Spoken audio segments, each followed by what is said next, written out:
बल्कि संपूर्ण विश्व के लिए है।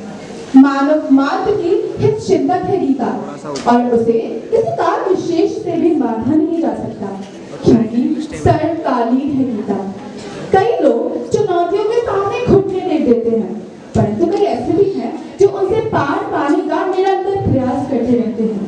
न जाने क्यों, पर कर्म करने का उतना तनाव बिल्कुल नहीं है जितना कर्म फल का है। एक विद्यार्थी के जीवन में भी गीता का अपना महत्व होता है।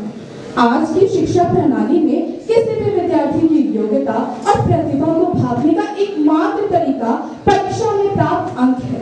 अतः यह स्वाभाविक ही है कि पहली बार परीक्षा में भाग लेने वाले छात्रों की दशा अर्जुन जैसी होती है।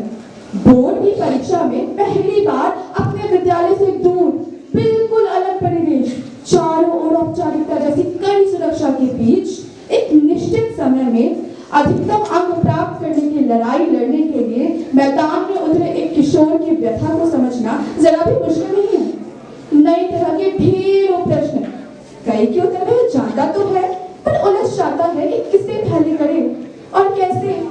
महात्मा गांधी ने कहा है कि जब शंकाएं मुझ पर हावी होती है और निराशाएं मुझे घोरती है, जब आशा की कोई किरण नजर नहीं आती, तब मैं गीता की ओर देखता हूँ। तनाव होना तो सामान्य बात है, पर तनाव होना तब तक सामान्य बात है जब तक इसका स्तर सामान्य रहे। असामान्य तनाव अर्थात जब आपकी अपनी ही बुद्धि आपकी सबसे बड़ी दुश्मन बन जाए। गीता हमें इस संतुलन को बरकरार रखने की शिक्षा देती है। गीता हमें शिक्षा में जीवन में व्यवहारिक बनने की प्रेरणा देती है। आज के इस प्रतियोगी पूर्ण जीवन में हमें एक प्रेरक चाहिए जो हमें समय प्रबंधन सिखाए और ये बताए कि इस तनाव को नियंत्रित कैसे किया जाए।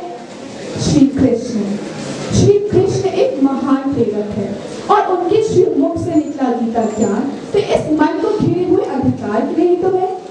पर क्या आप जानते हैं श्री कृष्ण कौन है?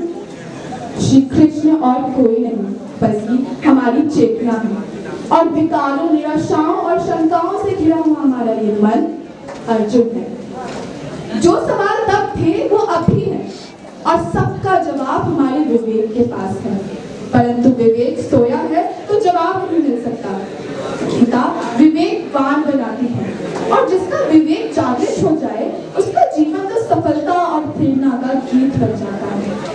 श्रीमद् भगवद गीता हमें स्वयं में विश्वास और ईश्वर में आस्था रखने की प्रेरणा देती है, और हमें यह सिखाती है कि हमें मैदान छोड़कर भागना नहीं है बल्कि रचनात्मक बनना है।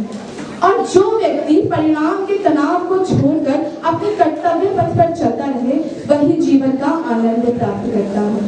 परंतु हम तो तकनीकी विकास को अपना विकास मान बैठे हैं, और इसी कारण से अपना आंतरिक विकास ही करना भूल गए हैं। इसी कारण से किशोर छात्र के सामने काम, क्रोध, मद, मोह रूपी भाव तो है ही, बल्कि नशा, कामुकता, देशद्रोही, विदेशी ब्रह्मजाल जैसे भाव भी विद्यमान रहते हैं, और उसे इस फिसलन भरे वातावरण से निकालने का काम केवल श्रीमद् भगवद गीता ही कर सकती है।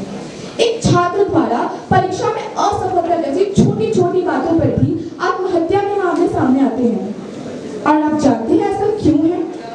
क्योंकि उसे अनुकूल परिस्थितियों को सहज स्वीकार करने का अभ्यास नहीं है। और गीता ने हमें सिखाया है कि चाहे परिणाम कैसा भी हो, चाहे परिणाम आपकी अपेक्षा से कम अथवा शून्य हो, तभी आपको बहुत विचलित नहीं होना। और वैसे भी आंसू पोंछ कर आगे बढ़ना तो हमारे डीएनए में है, जो हमें गीता ने सिखाया है। अगर आप गीता पर गहरे मन से चिंतन मनन करेंगे तब आपको समझ में आएगा कि गीता का एक संदेश हजारों अस्पताल और तनो अवसाद की दवाइयों पर भारी है। यह संदेश हर एक विद्यार्थी के लिए है कि आप परिणाम का तनाव छोड़कर अपने ज्ञान प्राप्ति के पथ पर चलें, और इसी एकाग्रता के साथ आप अज्ञानता और असफलता से मुक्ति पा सकते हैं। धन्यवाद।